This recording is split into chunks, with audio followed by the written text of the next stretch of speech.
Welcome to the Sober Podcast. I'm your host, Jamie Brickhouse.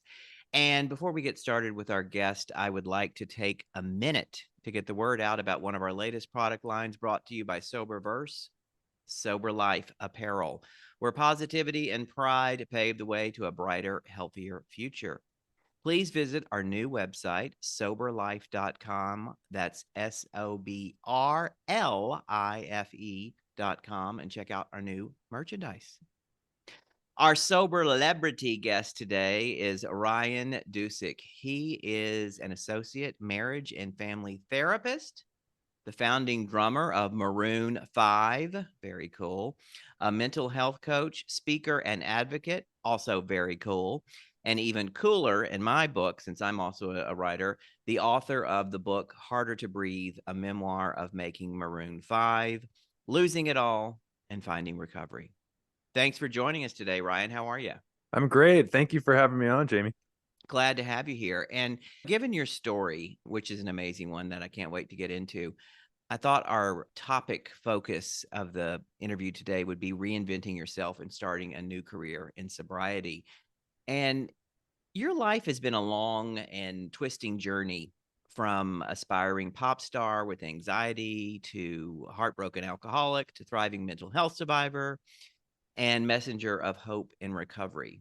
Tell us a little bit about what life with anxiety was like during your career as a drummer for the multi-hit, multi-Grammy award-winning band Maroon 5. Anxiety wasn't a word that I even had or used in reference to what I was experiencing back in those days.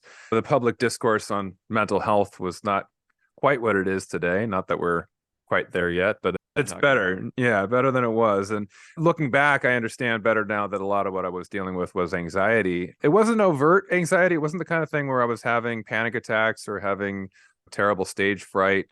But I was somebody who was perfectionistic by nature, put a lot of pressure on myself to perform. Yeah. Socially anxious, not to a crippling degree, but just introverted and shy as a kid, and a little exhausted by the lifestyle of having to be on all the time, having to be around people and performing in one way or another, whether it was on stage or doing meet and greets or photo shoots, video shoots, and all that stuff. The lifestyle of a touring musician between 2002 and 5, when we were promoting the album Songs About Jane, went from being fun and exciting and exhilarating to exhausting and really something that was leading to a breakdown that didn't happen overnight. It didn't happen on one show or one tour. It happened over a matter of years. But slowly but surely, I was getting more fatigued. I was feeling more stress in my body and mind, and as it turns out, in my spirit as well. And at first, it just manifested in the physical problems I was having playing the drums, just pain in my joints and feeling like it was becoming more difficult to perform, which was strange to me. It had a physical component to it, really. Absolutely. And it was complicated for that reason. It was hard to know exactly what was happening. It's only in retrospect that I see that it was more than just the physical, because at the time it was just a physical injury or ailment with joint pain and some nerve issues. And then eventually just lost the ability to coordinate playing the drums. This, of course, was compounded by the elements of self-care that were lacking. I didn't have enough rest. One of my only coping skills for de-stressing was tying one on and burning off some steam with a night out of drinking, or trying to just pretend like I wasn't under the kind of stress that I was under. Ignoring it and then covering it up with substances, right? Exactly. And were you at the top of your career when you hit bottom? Did you hit bottom before you started to get into recovery? The bottom that led to recovery came a decade after I left the band. Okay. I hit, I guess, a bottom just personally when I had to leave the band because of my inability to perform anymore. And at that point, the drinking was ramping up, but it wasn't to the place where it became a decade later. As it does in our addictions. It's like we maintain that illusion of control until we can't anymore. I was a functioning alcoholic until I wasn't functioning. When I was in the band, it didn't, I don't think alcohol was the thing that people would have thought was a problem. It was more the symptom of the performance. When I left the band, I was really struggling. I was depressed. I was dealing with the grief of that loss Hmm. and a lot of pain. And so the alcohol became a major issue at that point as my only sort of coping mechanism. But then I went through all the stages of addiction where for years I thought that I had it under control and functioning to a certain degree. I was either blessed or cursed, whichever way you look at it, in that I had a lot of success. And so, therefore, some of the normal things that would have been consequences of my drinking were not in place to hold up a red flag that something Right. was wrong, Hmm. because I wasn't not showing up to work. I had a lot of free time to do with as I pleased, which is a blessing, but also really facilitated that the lifestyle of isolation and disconnection and not really having a lot of responsibility or, like I said, consequences for my drinking. But it was really more of a spiritual bottom that I finally hit.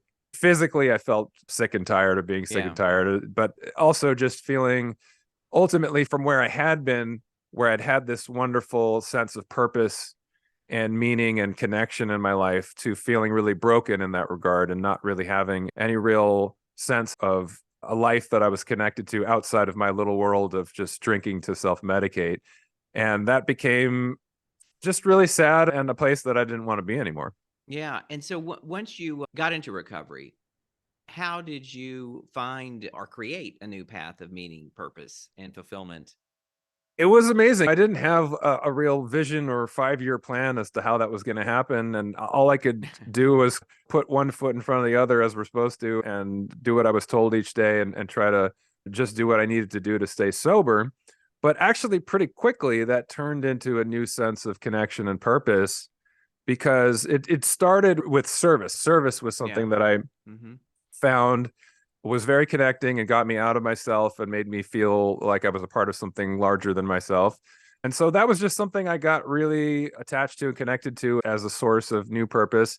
And that sort of led me into one thing after another that was both helpful in my recovery, but also led to a new sense of meaning in my life. Because once I had a good foothold in my own recovery, I was about 6 months in. I had done Hmm. inpatient and I'd done an outpatient thing. I knew that the service element was the most meaningful part of my recovery. So I volunteered at a recovery center for 2 years. And I was just really enjoying that process of showing up. And I was leading groups and co leading groups and just being peer support to people that were starting out the program. And I got a lot of positive feedback. That was also helpful because I built up my self-esteem. Yeah. The Right. great way to build up self-esteem is to do is.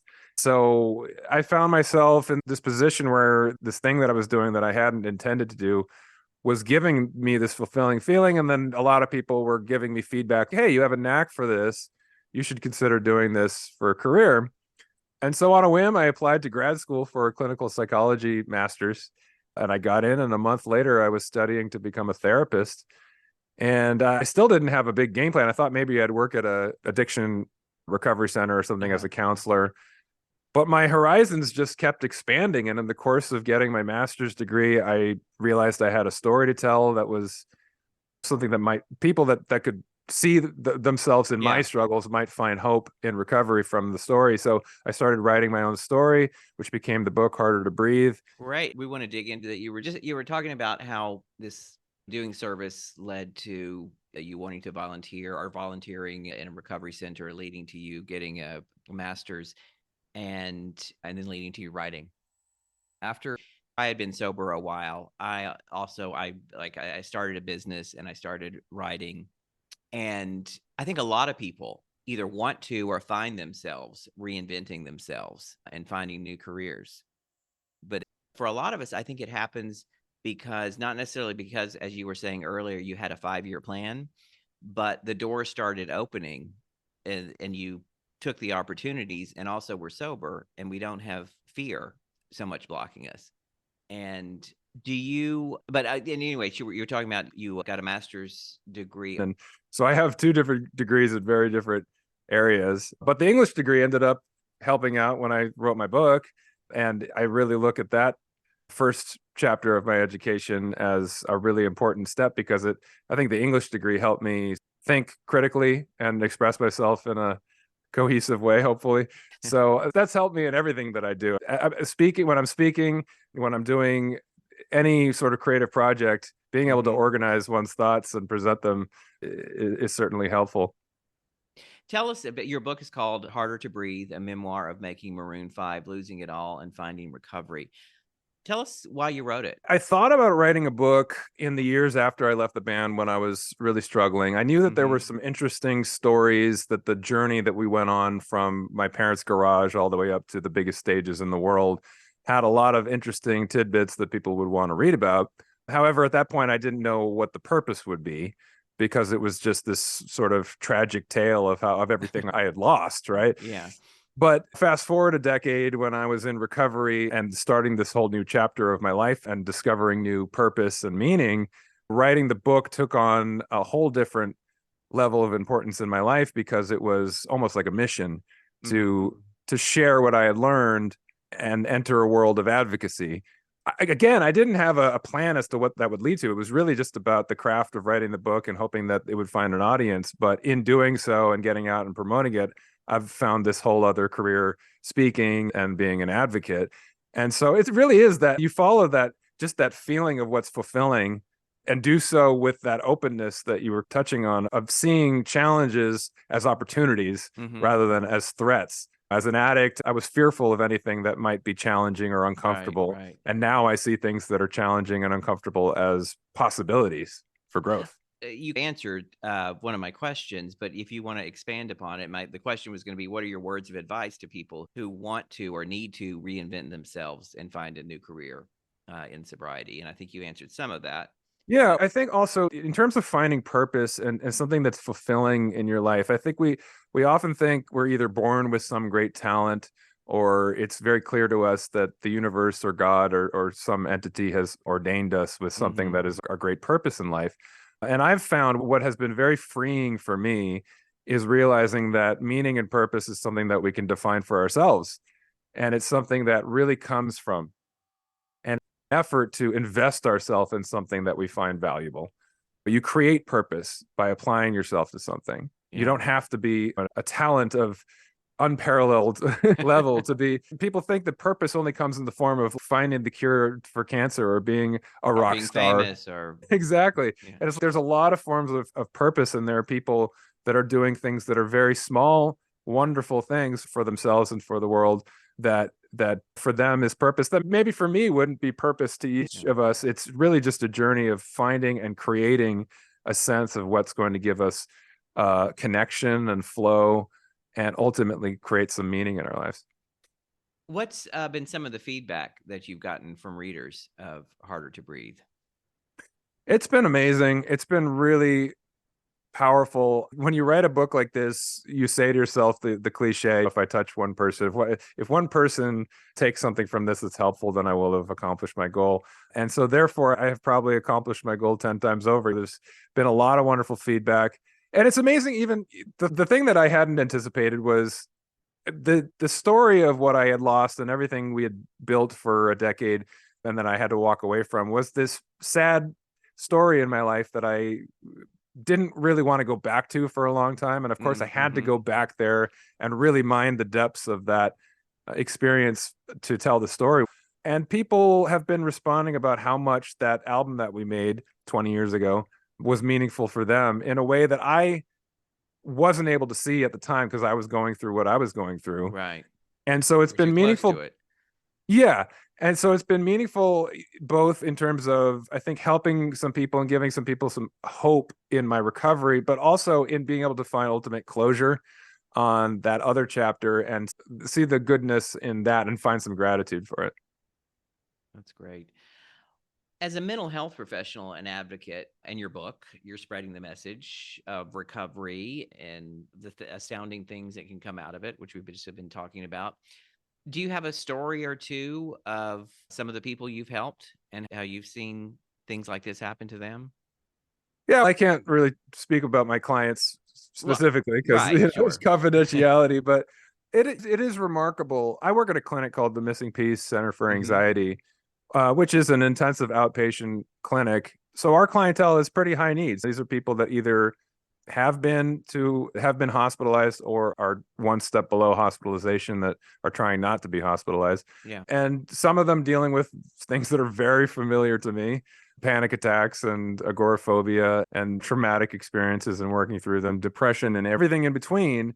And you really do see people almost like a light come on sometimes in the same way that you do in AA meetings when somebody finally gets it and they find Right. recovery and turn the page. I really have been able to see. I went into this field originally thinking I was going to be a drug counselor and thinking how that's the most profound way in which people's lives change sometimes on a dime when they find recovery.